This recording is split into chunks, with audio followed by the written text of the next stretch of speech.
ಬಳ್ಳಾರಿಗೆ ಬಡಿದಾಟ ಏನು ಸರ್? ಬಳ್ಳಾರಿ ಕರ್ನಾಟಕ ರಾಜಕೀಯವನ್ನೇ ಬದಲಾವಣೆ ಮಾಡುವಷ್ಟು ಪವರ್ಫುಲ್ ಆಗಿದೆ ಇವತ್ತು ಟರ್ನ್ ಜನಾರ್ದನ್ ರೆಡ್ಡಿ ಅವರದ್ದು. ಹೇಳಿ ಸರ್. ಆ್ಯಕ್ಚುಲಿ ಒಂದು ನನಗೆ ನಿಜವಾಗ್ಲೂ ಈ ಚರ್ಚೆನಲ್ಲಿ ನನಗೆ ನಗು ಬರ್ತದೆ. ಯಾಕೆ ಅಂತಂದ್ರೆ ಬಿಜೆಪಿ ಮತ್ತೆ JDS ನಾಯಕರು ಕಳೆದ 30 ನಿಮಿಷ ಮಾತಾಡಿದ್ರು. ನಗು ಬರುತ್ತೆ ಈ ರಾಜ್ಯದಲ್ಲಿ, ಒಂದು ಕೊಲೆ ಇವ್ರಿಗೆ ನಗು ಬರುತ್ತೆ ಅಂತಕ್ಕಂಥದ್ದನ್ನ ಬೇಜವಾಬ್ದಾರಿ ಹೇಳಿಕೆ ಇದು ದಯಮಾಡಿ ಅವ್ರದ್ದೊಂದು 5 ನಿಮಿಷ ಮುಗಿಲಿ, ಆಮೇಲೆ ಬೇಜವಾಬ್ದಾರಿ ಹೇಳಿಕೆ ಸೊ ಬಿಜೆಪಿ JDS ನಾಯಕರು ಮಾಡಿದಂತ ಭಾಷಣಗಳು, ಹೇಳ್ದಂತ ವಾಟ್ಸಪ್ ಯೂನಿವರ್ಸಿಟಿಯ ಸುಳ್ಳುಗಳನ್ನ ನೀವು ಆಲ್ರೆಡಿ ನೋಡಿದ್ದಾರೆ. ಇವತ್ತು ಬಿಜೆಪಿ ಮತ್ತೆ ಬಿಜೆಪಿ ಅವರು ಹೋರಾಟವನ್ನು ಮಾಡ್ತಿದ್ದಾರೆ. ಹೋರಾಟ ಮಾಡಲಿ, ಸೊ ಇನ್ನು ಇದರಲ್ಲಿ ಏನು ಡೆಮೋಕ್ರಸಿನಲ್ಲಿ ಅವ್ರಿಗೆ ಅವಕಾಶ ಇದೆ. ಆದ್ರೆ ನೀವು ಯಾವ ಮಾನದಂಡದ ಮೇಲೆ ಯಾವ ಮಾನದಂಡದ ಮೇಲೆ ಅಂತಂದ್ರೆ ಯಾವ ಮಾನದಂಡ ನಾನು ಹೇಳ್ತೀನಿ, ಯಾವ ಮಾನದಂಡದ ಮೇಲೆ ಯಡಿಯೂರಪ್ಪನವರನ್ನ ಇದೇ ಯಡಿಯೂರಪ್ಪನವರನ್ನ ಅಧಿಕಾರದಿಂದ 2010ರಲ್ಲಿ ಗಲಾಟೆ ಮಾಡಿ ಇಡೀ ರೆಸಾರ್ಟ್ ರಾಜಕೀಯ ಮಾಡಿದಂತ ರೆಡ್ಡಿ ಬ್ರದರ್ ಮುಂದಗಡೆ ಯಾವ ಕಾರಣಕ್ಕೋಸ್ಕರ ಹೋಗ್ತಾರೆ? ಯಡಿಯೂರಪ್ಪನವರನ್ನ ಅಧಿಕಾರದಿಂದ ಇಳಿಯದಂತೆ ಮಾಡಿದಂತ ರೆಡ್ಡಿ ಬ್ರದರ್ಸ್ ಜೊತೆ ಯಾವ ಹೋಗ್ತಾರೆ? ಕುಮಾರಸ್ವಾಮಿ ಅವರು ಕೇಳಿ, ಇವತ್ತು 2006ರಲ್ಲಿ ಮತ್ತೆ 2000 ಏನೋ ಅವರನ್ನ ಕಾಡಿದಂತ JDS ಅವ್ರ ಜೊತೆ ಹೇಗೆ ಹೋಗಿ ಹಕ್ ಮಾಡಿ ಹೇಗೆ ಪ್ರೊಟೆಸ್ಟ್ ಮಾಡ್ತಾರೆ ಕೇಳಿ. ಈ ಹಿಂದೆ ರೆಡ್ಡಿಗಳು ಕಟ್ಟಿದ್ದಂತಹ ಬಳ್ಳಾರಿ ಸಾಮ್ರಾಜ್ಯದ ವಿರುದ್ಧ ತೋಳ್ ತಟ್ಟಿದ್ರು ಸಿದ್ದರಾಮಯ್ಯನವರು. ಈ ಬಾರಿ ಕಾನೂನು ಸುವ್ಯವಸ್ಥೆಗೆ ತಿಲಾಂಜಲಿ ಇಟ್ಟು ರಿಪಬ್ಲಿಕ್ ಆಫ್ ಬಳ್ಳಾರಿ ಮಾಡಿರುವಂತಹ ಕಾಂಗ್ರೆಸ್ ವಿರುದ್ಧ ತೊಡೆ ತಟ್ತಾ ಇದ್ದಾರೆ.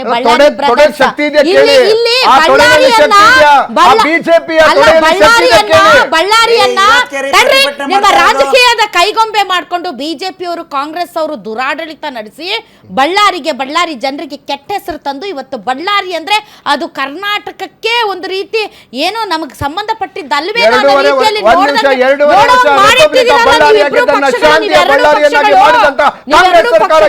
ವರ್ಷದಲ್ಲಿ ಒಂದು ಸಣ್ಣ ಗಲಾಟೆ ಕೂಡ ಆಗಿಲ್ಲ. ಆ ಗಲಾಟೆ ಕೇವಲ ಜನಾರ್ದನ್ ರೆಡ್ಡಿ ಬಂದ ಮೇಲೆ,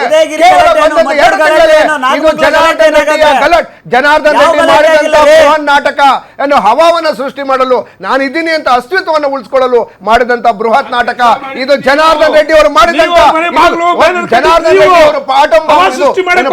ಅವರು ಖಾರದ ಪುಡಿ ಬಾಂಬ್ಗಳನ್ನ ಏನಕ್ಕೆ ಇಟ್ಕೊಂಡಿದ್ರು? ದೊಣ್ಣೆಗಳನ್ನ ಮನೇಲಿ ಏನಕ್ಕೆ ಇಟ್ಕೊಂಡಿದ್ರು ಅಂದ್ರೆ, ಒಂದು ದಿನ ನಾವು ಬ್ಯಾನರ್ ಹಾಕಿದ್ರು, ಒಂದು ದಿನ ಹಿಂದೆ ಆದ್ರೂ ಕೂಡ ಒಂದು ನಿಮಿಷ ಸತೀಶ್ ರೆಡ್ಡಿ ಯಾರು investigation is going on. Janardhan Reddy ಒಳಗಡೆ ಇದ್ದಾರಾ? ಜನಾರ್ದನ್ ರೆಡ್ಡಿ ಒಳಗಡೆ ಇದ್ದಾರಾ? ಈ ಗಲಾಟೆಗೆ ಕುಮ್ಮತ್ ಕೊಟ್ಟಂತ ಜನಾರ್ದನ್ ರೆಡ್ಡಿ ಒಳಗಡೆ ಇರಬೇಕಾಗಿತ್ತು.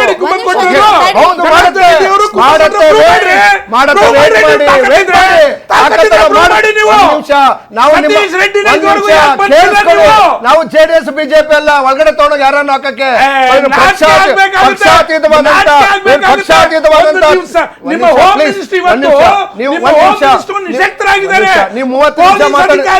ನೀವು 30 ನಿಮಿಷ ಮಾತಾಡಿದ್ರಿ. ವೇಟ್ ಮಾಡಿ,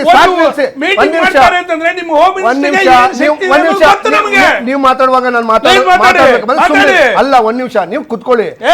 ಯಾಕೆ ಇಷ್ಟೊಂದು ಪ್ರಚೋದನೆಗೊಳ್ತಾ ಇದ್ದೀರಾ? ಯಾಕೆ ಭಯ? ಸರ್ಕಾರ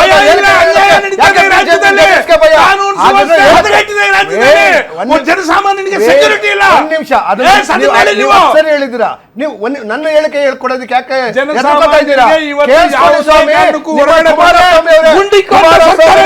ಸರ್ಕಾರದ ಸಚಿವರಾಗಿರ್ತಕ್ಕಂಥ ಕೇಂದ್ರ ಸರ್ಕಾರ ಕೊಟ್ಟಿದೆ, ಕರ್ನಾಟಕ ಸರ್ಕಾರ ಬೆಂಗಳೂರು ಇವತ್ತು safest city in the country ಅಂತ ಹೇಳಿ ಯಾಕೆ ಸುಮ್ಸುಮ್ನೆ ಕೊಟ್ಬಿಡ್ತಾ?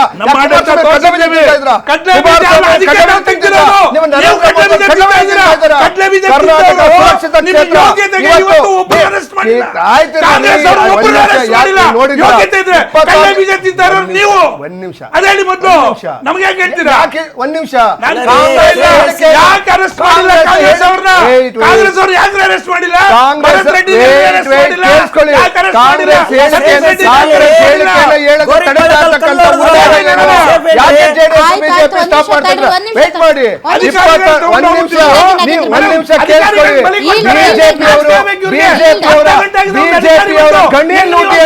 ಬಿಜೆಪಿ ಮಾಡಿರ್ತಕ್ಕಂಥ ಗಣ್ಯನೂಟಿಯನ್ನ ಮತ್ತೊಮ್ಮೆ ಇವರನ್ನು ಒಳಗಡೆ ಹಾಕ್ತಾರೆ, ಬಿಜೆಪಿ ಅವಮಾನ ಆಗ್ತದೆ ಅಂತ ಹೇಳಿ ಈ ನಾಟಕವನ್ನು ಶುರು ಮಾಡಿದ್ದೀರಾ ನೀವು. 500 ಎಕರೆ ಎನ್ಕ್ರೋಚ್ ಮಾಡಿದ್ದೀರಾ ಅಂತ ಹೇಳಿ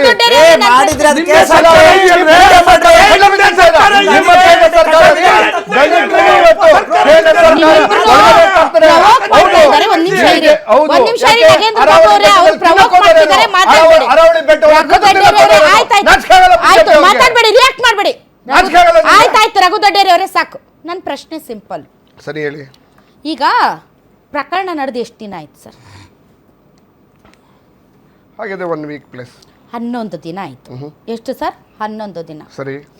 ಬೆಂಗಳೂರಲ್ಲಿ ಒಂದು ಹೆಣ್ಣು ಮಗಳನ್ನ ಉಸಿರುಗಟ್ಟಿಸಿ ಒಬ್ಬ 18 ವರ್ಷದ ಹುಡುಗ ಸಾಯಿಸ್ತಾನೆ. ಸರಿ. 3 ದಿನದಲ್ಲೇ ಆ ಪ್ರಕರಣ ಭೇದಿಸಿ ಅವನ್ನ ಅರೆಸ್ಟ್ ಮಾಡಿದ್ದಾರೆ. ಸರಿ. 11 ದಿನ ಆಯಿತು ಈ ಘಟನೆ ನಡೆದು. ಘಟನೆಗೆ ಪ್ರಚೋದನೆ ಕೊಟ್ಟವರು, ಕಾರಣಕರ್ತರು, ಆ ಕಡೆಯವರು ಈ ಕಡೆಯವರು ಆರಾಮಾಗಿ ಪ್ರಚೋದನೆ ಕೊಟ್ಟಿರ್ತಕ್ಕಂಥ ಜನಾರ್ದನ್ ರೆಡ್ಡಿ ಅಲ್ಲೇ ಇದ್ದಾರೆ. ಅವ್ರು ಅರೆಸ್ಟ್ ಆಗ್ತಾರೆ. ವೇಟ್ ಮಾಡಿ. ಜನಾರ್ದನ್ ರೆಡ್ಡಿ ಆಗಿಲ್ಲ, ಅಷ್ಟ್ರಲ್ಲಿ ನಿಮ್ಗೆ ಏನ್ ಅವಸರ? ಪ್ರಶ್ನೆ ಕಂಪ್ಲೀಟ್ ಆಗೋ ಮಟ್ಟ ಆದ್ರೂ ಒಂದ್ ಸ್ವಲ್ಪ ತಾಳ್ಮೆಯಿಂದ ಕೇಳಿಸ್ಕೊಡ್ರಿ. ಕಾಂಗ್ರೆಸ್ನವ್ರು, ಆಡಳಿತ ಪಕ್ಷದವ್ರು ಕೇಳಿಸ್ಕೊಳ್ಳೋ ಅಂತ ತಾಳ್ಮೆ ಇಟ್ಕೊಳ್ರಿ. ಇರ್ಲಿ, ಈಗ ನಾನು ಪ್ರಶ್ನೆ ಕೇಳಿಸ್ಕೊಡ್ರಿ. 11 ದಿನ ಆಗಿದೆ. ಸರಿ. ಆತಾಳ ಸುತಾಳ ಪಾತಾಳದಲ್ಲಿರುವಂತ ಕ್ರಿಮಿನಲ್ಸ್ ಗಳನ್ನೆಲ್ಲ ಹೆಕ್ಕಿ ತೆಗಿಯೋ ನಮ್ಮ Karnataka police number 1 police in the world. ಅಂದ್ರೆ ಅಷ್ಟರ ಮಟ್ಟಿಗೆ ನಮ್ಮ ಕರ್ನಾಟಕ ಪೊಲೀಸ್ ಅವರಿಗೆ ಎಫಿಷಿಯೆಂಟ್ ಇದ್ದಾರೆ. ಅಂಥದ್ರಲ್ಲಿ 11 ದಿನ ಆಗಿದೆ. ನಾರಾ ಭರತ್ ರೆಡ್ಡಿ, ಸತೀಶ್ ರೆಡ್ಡಿ, ಜನಾರ್ದನ ರೆಡ್ಡಿ ಅವರ ಗುಂಪು, ಭರತ್ ರೆಡ್ಡಿ ಮತ್ತು ಸತೀಶ್ ರೆಡ್ಡಿ ಅವರ ಗುಂಪು ದಿನಕ್ಕೊಂದು ಪ್ರೆಸ್ ಮೀಟ್ ಮಾಡ್ತಾ ಸಾರ್ವಜನಿಕ ವಲಯದಲ್ಲಿ ತಮಗೆ ಬೇಕಾದಂತ ಕೇಳಿಸ್ಕೊಳ್ಳಿ, ಫ್ಲೋ ಕಟ್ ಮಾಡಬೇಡಿ. ನಾರಾ ಭರತ್ ರೆಡ್ಡಿ ಅವರು, ಸತೀಶ್ ರೆಡ್ಡಿ ಅವರು, ಜನಾರ್ದನ ರೆಡ್ಡಿ ಅವರು, ಸತೀಶ್ ರೆಡ್ಡಿ ಆಪ್ತರು, ನಾರಾ ಭರತ್ ರೆಡ್ಡಿ ಅವರ ತಂದೆಯವರು ಪ್ರೆಸ್ ಮೀಟ್ಗಳು ಮಾಡಿ, ಮೀಡಿಯಾಗಳ ಜೊತೆ ಮಾತಾಡಿ, ತಮಗೆ ಬೇಕಾದಂತಹ ಅಭಿಪ್ರಾಯಗಳನ್ನು ಮೂಡಿಸಿ, ನರೇಟಿವ್ ಬಿಲ್ಡ್ ಮಾಡಿ, ಇಡೀ ಪ್ರಕರಣದ ಹಾದಿಯನ್ನು ತಪ್ಪಿಸಿ, ತಮಗೆ ಹೇಗೆ ಬೇಕೋ ಹಾಗೆ ಮಾತಾಡಿಕೊಂಡು ಆರಾಮಾಗಿ ಓಡಾಡ್ಕೊಂಡಿದ್ದಾರೆ. 11 ದಿನ ಆದರೂ ಆ ಕಡೆಯವ್ರನ್ನು ಈ ಕಡೆಯವ್ರನ್ನು ಟಚ್ ಮಾಡೋಕ್ಕೆ ಶಕ್ತಿ ಇಲ್ಲದೆ ಇರುವಂತ ಒಂದು ಅಸಮರ್ಥ ಸರ್ಕಾರ. 26 ಜನರನ್ನು ಅರೆಸ್ಟ್ ಮಾಡಿದ್ದೇವೆ. 26 ಜನರನ್ನು ಅರೆಸ್ಟ್ ಮಾಡಿ ಯಾರು ಆಲ್ರೆಡಿ ಇನ್ವೆಸ್ಟಿಗೇಷನ್ ಮುಕ್ಕಾಲು ಮುಗಿದಿದೆ. ಯಾರು? ಸೋಮಶೇಖರ್ ರೆಡ್ಡಿನಾ? ಯಾರು? ಸೋಮಶೇಖರ್ ರೆಡ್ಡಿ ಅಲ್ಲ, ಯಾರು ಮೇನ್ ಯಾರು ಕಲ್ಪ್ರಿಟ್ಸ್ ಗಳಿದ್ದಾರೆ ಅವರನ್ನು ಅರೆಸ್ಟ್ ಮಾಡಿದ್ದಾರೆ. Investigation is going on. ಯಾರು ಎಫ್ಐಆರ್ ರಿಜಿಸ್ಟರ್ ಆಗಿದೆ, ಅವರ ಮೇಲೆ ತನಿಖೆ ನಡೆದಿದೆ. ಅವ್ರನ್ನ ಆಲ್ರೆಡಿ ಕರೆದು ಇನ್ವೆಸ್ಟಿಗೇಷನ್ ಮಾಡಿದ್ದೇವೆ.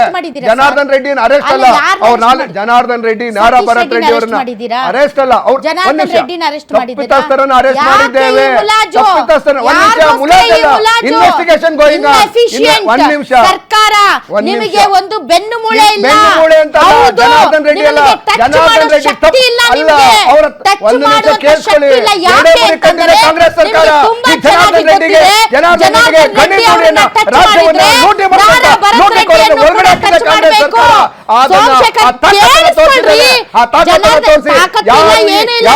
ಯಾರು ತಪ್ಪಿತಸ್ಥರಿದ್ದಾರೆ, ಯಾರು ಬಳ್ಳಾರಿಯನ್ನ ರಿಪಬ್ಲಿಕ್ ಬಳ್ಳಾರಿ ಮಾಡಕ್ ಹೋಗಿದ್ರು, ಬಳ್ಳಾರಿಯನ್ನ ಶಾಂತಿಯುತವಾಗಿದ್ದಂತ ಬಳ್ಳಾರಿಯನ್ನ ಹಾಳು ಮಾಡಕ್ ಹೋದ್ರು, ಅವರನ್ನು ಎಡೆಮುರಿ ಕಟ್ತೇವೆ. ಆಯ್ತಾಯ್ತು, ಒಂದ್ ನಿಮಿಷ ಕೇಳಿಸ್ಕೊಳ್ಳಿ. ಒಂದ್ ನಿಮಿಷ ಕೇಳಿಸ್ಕೊಳ್ರಿ. ರಘುವರೇ, ನಾನು ಪಕ್ಷಾತೀತವಾಗಿ ಮಾತಾಡ್ತಾ ಇದ್ದೀನಿ.